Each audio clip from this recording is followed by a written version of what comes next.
وَأَقْبَلَ عَلَيْنَا إِنَّا كُنَّا فَاعِلِينَ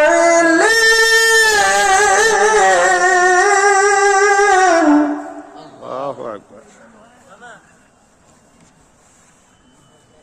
وَلَقَدْ كَتَبْنَا فِي الزَّبُورِ مِن بَعْدِ الذِّكْرِ أَنَّ الْأَرْضَ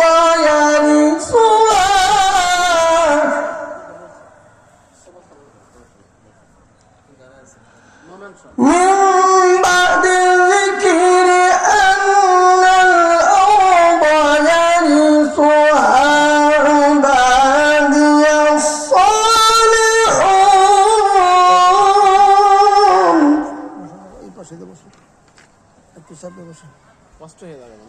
إِنَّ فِي هَذَا لَبَلَاغًا